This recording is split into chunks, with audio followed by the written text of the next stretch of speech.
तो गाइस आज की इस वीडियो के अंदर हम बात करने वाले हैं डिटेल के अंदर कि दिल्ली जुडिशरी सर्विस एग्जामिनेशन के अंदर आपको किस हिसाब से अप्रोच करना है, आपकी स्ट्रैटेजी क्या रहने वाली है, प्रीलिम्स पॉइंट ऑफ व्यू से कैसे क्वेश्चन पूछे जाते हैं, मेंस के अंदर आपको अपनी आंसर राइटिंग किस हिसाब से लिखनी होती है। तो इस वीडियो को शुरू करने से पहले मैं आपको एक छोटा सा एग्जाम्पल देना चाहता हूँ कि आपको एग्जामिनेशन के अंदर किस तरह से क्वेश्चन पूछे जाते हैं, कंसेप्ट आपके किस तरह से और किस हद तक क्लियर होने चाहिए। तो इसमें एग्जाम्पल लीजिए, फॉर एग्जाम्पल चार दोस्त हैं, ठीक है जी। इसमें पॉइंटर सेट कर लेता हूँ, वेट अ मिनट।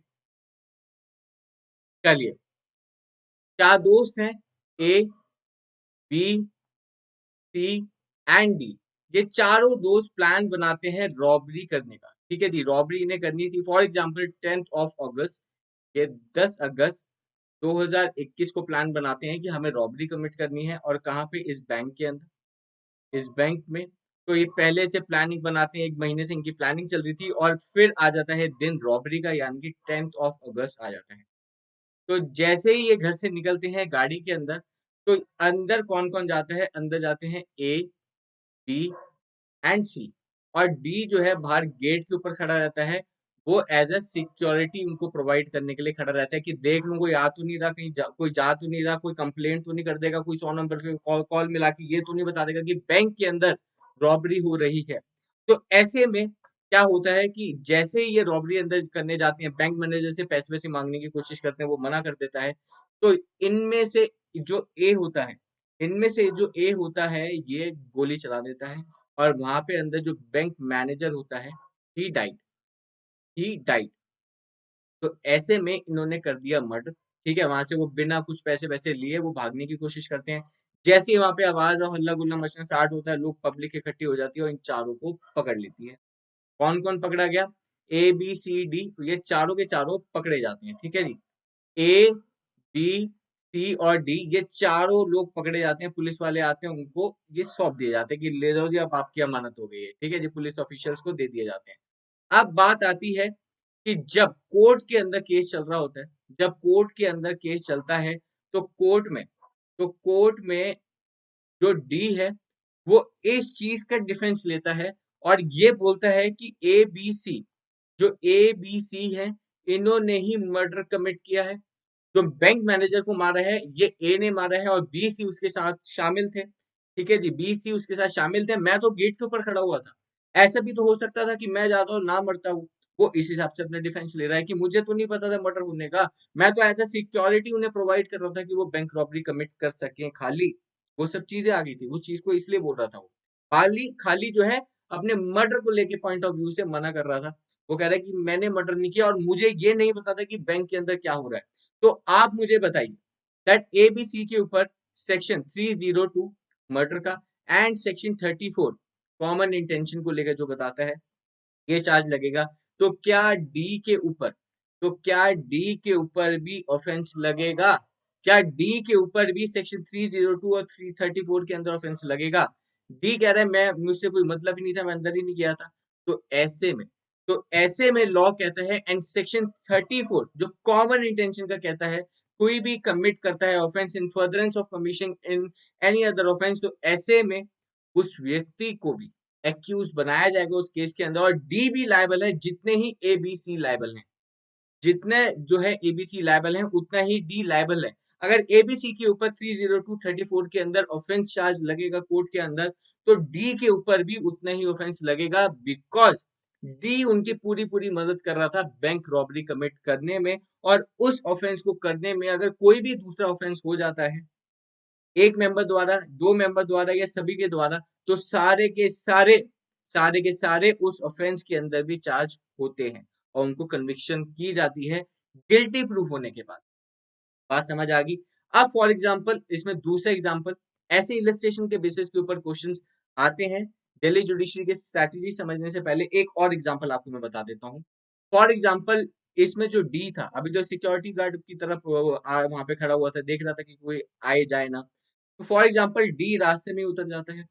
डी जो है on the way to bank, on the way to bank. अब वो रास्ते में उतर जाता है, जो डी होता है। अब खाली कौन जा रहा है? ए, बी एंड सी।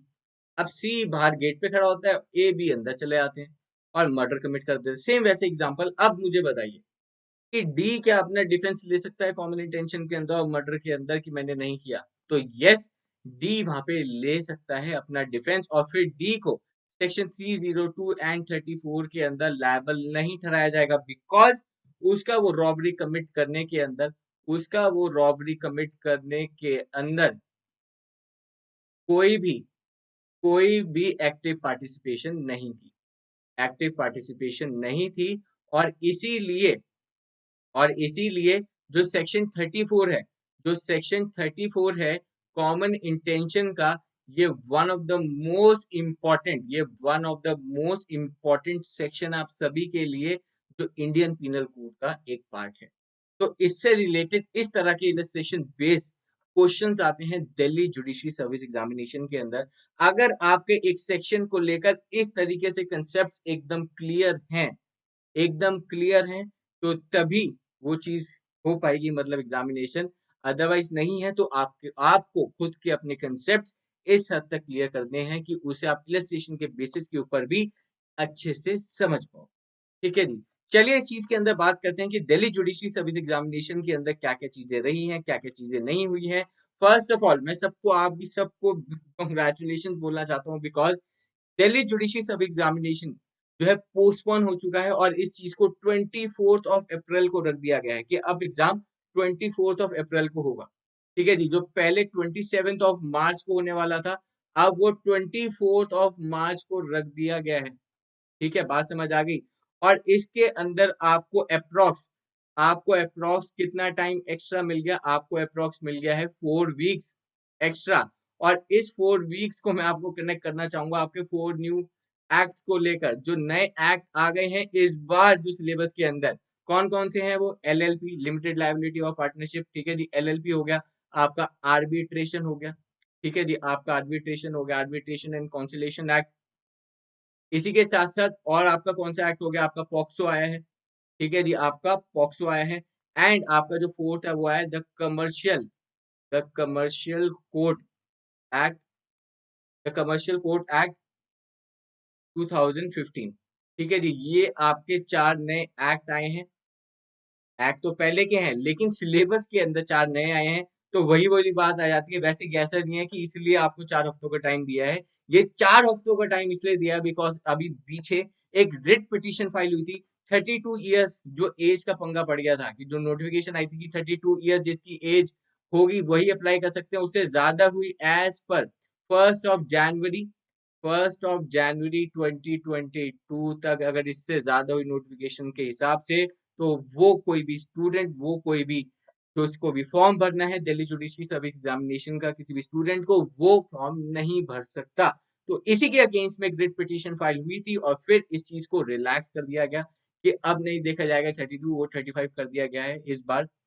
इसलिए कर दिया गया बिकॉज ये चीज चैलेंज की गई कि ना तो 2022 के अंदर एग्जाम हुआ और ना ही 2021 के अंदर एग्जाम हुआ। जो लास्ट एग्जाम हुआ वो 2019 के अंदर हुआ। तो जो बच्चे 2020 और 2021 के अंदर एलिजिबल थे एग्जामिनेशन देने के लिए, वो इस बार तो फिर नहीं हुए, उनको चांस ही नहीं मिला ड्यू टू कोविड। वहां पे तो कोविड का रीजन था। तो इसीलिए इस बार इस चीज को रिलैक्स कर दिया गया है, 32 ईयर्स एज को रिलैक्स कर दिया गया। बोल दिया गया 33, 34, 35 अप्लाई कर दो, कोई दिक्कत नहीं है। ठीक है, इस चीज के अंदर आपको ये ध्यान रखना है। अगर आपने अगर आपने अभी तक फॉर्म नहीं फिलअप किया है, तो मैं आपको बताना चाहता हूँ कि इसकी डेट भी एक्सटेंड होगी एप्लीकेशन फॉर्म भरने की, एंड दैट इज 3 अप्रैल। कि 3 अप्रैल तक आप इसको फिलअप कर सकते हो। ठीक है जी, 1000 रुपीज है जनरल के लिए, उस चीज के अंदर आप ध्यान रखना। चलिए, इसी के साथ साथ मैं आप सभी को बताना चाहता हूँ कि 200 मार्क्स का आपका प्रीलिम होने वाला है। प्रीलिम्स आपका कितने का होने वाला है आप सभी को पता है। प्रीलिम्स आपका होने वाला है 200 मार्क्स का। ठीक है, इसमें नेगेटिव मार्किंग सब जानते हैं, 0.25, यानी कि बताओ, यानी कि 1/4। ठीक है जी, 1/4 इसमें कटने वाले हैं आपके नंबर गलत आंसर देने के ऊपर। एंड साथ ही साथ इसमें बोला गया है कि 120 मार्क्स एक मिनिमम क्वालिफिकेशन होनी चाहिए। मिनिमम क्वालिफिकेशन यानी कि 120 नंबर से ज्यादा आपके आने चाहिए अगर आपको क्वालिफाई करना है प्री। अगर आपको प्री क्वालिफाई करना है तो मिनिमम मार्क्स। ठीक है, मिनिमम मार्क्स क्वालिफाइंग वाले। और इसी के साथ साथ ये चीज बोली है कि जो 10 ईयर्स फॉर एग्जाम्पल, नहीं सॉरी 10 ईयर्स में क्या बोला है, 10 टाइम्स बोला है, सॉरी 10 ईयर्स बोल रहा हूँ मैं बार बार, जो 10 टाइम्स है, 10 टाइम्स जो भी स्टूडेंट सिलेक्ट होंगे, कितना, जितनी वैकेंसी है, वैकेंसी के हिसाब से, वैकेंसी कितनी है 123, इसके अप्रॉक्स ही है, तो 10 टाइम्स उसके ज्यादा जो भी होंगे उतने ही बच्चे सिलेक्ट किए जाएंगे। तो ऐसा भी बिल्कुल नहीं है कि 120 ज्यादा लाने के बाद आपको सिलेक्ट हो जाओ आप, और ऐसा भी नहीं है कि अगर 120 से ज्यादा बच्चे ना हो तो इस कट ऑफ को कम कर दिया जाए। बात समझ आ गई? चलिए, इसके साथ साथ मेन इंपॉर्टेंट चीज जो इसमें जानने वाली है, मेन इंपॉर्टेंट चीज इसमें जो जानने वाली वो यही है कि अभी टाइम बचा है कम, तो अभी हम किस किस चीज को कवर अप करें। देखिए, मेन चीज ये है कि आपने मेजर एक्ट्स, अपने जो भी एक्ट्स आपको बता रखे हैं, CPC, IPC, CrPC, Indian evidence act, और इस हिसाब से जो बाकी के एक्ट्स हैं, तो ये आपने कवर अप कर लिए होंगे। ये इसके अगर कोई भी मेन मेन टॉपिक्स हैं उसकी रिवीजन करनी स्टार्ट कर दो, रिवीजन स्टार्ट कर, उससे रिलेटेड मॉक टेस्ट करो। मॉक टेस्ट के साथ साथ आप क्या कर सकते हो कि देखो, आप जो बाकी बच्चे हैं, जो बाकी बच्चे हैं उनसे आगे आप कैसे जा सकते हो कि आप इन 4 एक्ट्स के ऊपर ध्यान दो। कौन सा, जो नए एक्ट्स आए हैं, एलएलपी हो गया, आर्बिट्रेशन हो गया, पॉक्सो हो गया, द कमर्शियल कोर्ट एक्ट हो गया, तो ये भी 5-5 7-7 नंबर के हर एक आने वाला है। तो आप इस चीज के ऊपर ज्यादा ध्यान दो, तभी उनसे थोड़ा लेवल आपका ऊपर होगा। बात समझ आ गई? एक एक मार्क्स काफी रैंक आगे भी और काफी रैंक पीछे भी कर देता है, इस चीज को ध्यान रखना। तो इस चीज के ऊपर इंपॉर्टेंट चीजें इसके बारे में डिस्कस करेंगे हम, ठीक है, आगे आने वाली क्लासेस के अंदर। आगे मैं बताऊंगा कि इस चीज के बारे में, इस चीज के रिलेटेड जो भी चीजें हैं, मेजर एक्ट्स हो गए, आपके मॉक टेस्ट हो गए, इन एक्ट्स के हिसाब से जो 4 नए एक्ट हैं, इसके बारे में अगर आपको जानना है, अगर आपको मॉक टेस्ट, देखिए, अगर आपको मॉक टेस्ट लेने हैं, अगर आपको लाइव टेस्ट सीरीज करनी है, लाइव टेस्ट सीरीज, ठीक है जी, लाइव टेस्ट सीरीज करनी है, किस चीज के अंदर, दिल्ली जुडिशरी सर्विस एग्जामिनेशन के अंदर मॉक टेस्ट करने हैं, लाइव टेस्ट करने हैं। इनकी फ्री स्पेशल अगर आपको क्लासेस देखनी है, इनकी अगर आपको फ्री स्पेशल क्लासेस देखनी है, तो इसके अंदर मैं आप सभी को बताना चाहता हूँ कि यू हैव एन ऑप्शन, और मैं बताता हूँ आप ये सारी चीजें फ्री में कैसे देख सकते हैं। ये सारी चीजें आप कैसे देख सकते हो, मैं आप सभी को बताना चाहता हूँ that I am working as an educator on Unacademy, और अनअकैडमी के ऊपर we provide free test series and we provide free special classes to everybody. तो अगर आपको एसएस लेना है, अगर आपको फ्री स्पेशल क्लासेस उन 4 एक्ट्स के ऊपर, जो नए एक्ट्स ऐड ऑन हुए हैं इसी सिलेबस के अंदर, तो उसकी अगर आपको फ्री स्पेशल क्लासेस देखनी है, फ्री स्पेशल क्लासेस, अगर उन एक्ट से रिलेटेड, अगर आपको मॉक टेस्ट करना है, मॉक टेस्ट देखना है, अगर आपको टेस्ट सीरीज देखनी है, ठीक है जी, प्रीवियस ईयर जो भी हमारे एग्जामिनेशन हुए थे 2019 के अंदर, 11 के अंदर, 14 के अंदर, 15 के अंदर, जो भी एग्जामिनेशन हुए थे दिल्ली जुडिशरी सब एग्जामिनेशन के प्रीवियस पेपर्स, उसके ऊपर भी हम डिस्कशन करेंगे इन्हीं क्लासेस के अंदर, जो कि अनअकैडमी के ऊपर रहने वाली है। अगर आपको इन सब का एसेस लेना है और वो भी फ्री में, तो आप क्या कर सकते हैं कि आप अनअकैडमी की ऐप को, आप अनअकैडमी की ऐप को डाउनलोड कर सकते हैं। अनअकैडमी की ऐप डाउनलोड करने के बाद आपको गोल सिलेक्ट करना पड़ेगा। गोल क्या है? गोल आपका जुडिशरी है, ठीक है जी, पता है ना गोल आपका क्या है, तो गोल जुडिशरी। एंड गोल सिलेक्ट करने के बाद आपको सर्च करना पड़ेगा एंड फॉलो करना पड़ेगा, सर्च एंड फॉलो ध्रुव शर्मा, ठीक है जी, आप मुझे सर्च करना एंड फॉलो करना।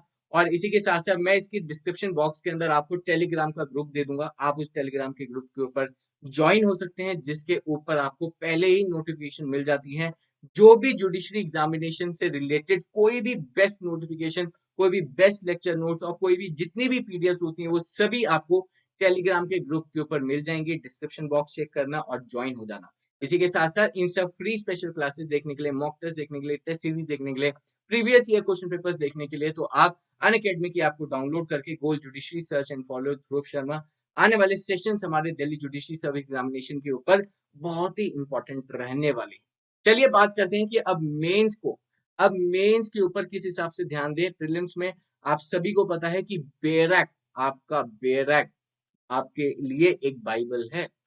बेरैक, ये तो बात सच है कि आप पूरी की पूरी बेरैक्स नहीं पढ़ सकते, ये बात सच है, लेकिन उसको आप इस टर्म में पढ़ सकते हो। फॉर एग्जाम्पल, आपको पता है थेफ्ट, ठीक है जी, आपको पता है जो थेफ्ट है, एक मिनट रुकिए, आपको पता है थेफ्ट के आगे क्या आता है? थेफ्ट के बाद होती है रॉबरी की। आपको पता है कि एग्रीवेटेड फॉर्म है थेफ्ट का रॉबरी। एक डकॉइटी उसके बाद हो जाता है। रॉबरी के अंदर अगर 5 से ज्यादा लोग शामिल होते हैं तो ऐसे सीक्वेंस वाइज आपको पढ़ना है, चीजें याद होंगी। और इसके अंदर जो कीवर्ड्स होते हैं, उनके ऊपर ध्यान देना है, बिकॉज ये कीवर्ड्स आपको मेंस एग्जामिनेशन क्लियर करने के लिए बहुत ही ज्यादा हेल्प करते हैं। एंड दैट टू अगर हम बात करें कि आपको मेंस के अंदर किस हिसाब से, आपको मेंस के अंदर कैसे पढ़ना है, चलिए उससे पहले मैं आपको अनअकैडमी से रिलेटेड कुछ आपके लिए बेस्ट इंफॉर्मेशन प्रोवाइड करता हूं, अगर आप भी एक जुडिशरी एस्पिरेंट हैं तो।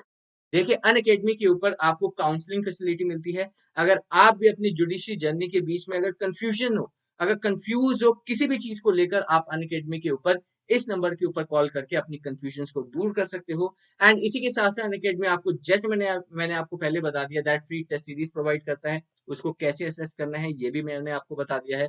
अगर आपको फॉर एग्जांपल ये बताना भूल गया कि आपको अनलॉक कोड पूछेगा, आपको एक अनलॉक कोड पूछेगा, तो अनलॉक कोड के अंदर आपको जो फ्री जो क्लासेस देखने के लिए आपको अनलॉक कोड डालना पड़ेगा, दैट इज DHR10। ठीक है जी, दैट इज DHR10। और इस कोड को यूज करने के बाद आपकी जो फ्री टेस्ट सीरीज है, फ्री स्पेशल क्लासेस हैं, उसके लिए आप एक्सेसिबल हो जाओगे।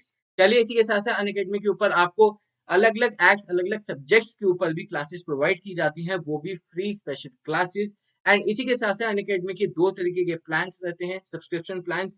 ये अलग हटके हैं, इसके ऊपर आपको कोर्सेज प्रोवाइड होते हैं, आपके बैचेस होते हैं जो स्टार्ट होते हैं time to time with by different educators on Unacademy. तो इसके अलग अलग प्लान्स हैं। इन प्लान्स को लेने के लिए आप देख सकते हो कि जैसे भी आपकी रिक्वायरमेंट है, 6 मंथ्स की रिक्वायरमेंट है, 12 मंथ्स की रिक्वायरमेंट है, 18 मंथ्स की रिक्वायरमेंट है। लेकिन इसमें ये बेस्ट चीज ये रहती है कि फॉर एग्जाम्पल अगर आप 12 मंथ्स का कोई भी प्लान लेते हो, अगर आप 12 मंथ्स का कोई भी प्लान लेते हो तो अगले 12 महीने तक अनअकैडमी जुडिशरी से रिलेटेड जो भी कंटेंट रहने वाला है उस चीजों के अंदर आप एसेस कर सकते हो। कोई भी बैच स्टार्ट होने वाले हैं, जो भी कोर्सेज स्टार्ट होने वाले हैं, वो सब आप देख सकते हो। वो भी खाली सिर्फ मेरे नहीं बल्कि अनअकैडमी के ऊपर जुडिशरी से रिलेटेड जितने भी एजुकेटर्स हैं उन सब की आप प्लान्स, उनके बैचेस एंड उनके कोर्सेज देख सकते हो। और अनलिमिटेड नंबर ऑफ टाइम्स, ऐसा नहीं है कि आप एक क्लास एक ही बार देख सकते हो, 2 बार देख सकते हो, जितनी बार चाहो उतनी बार देख सकते हो।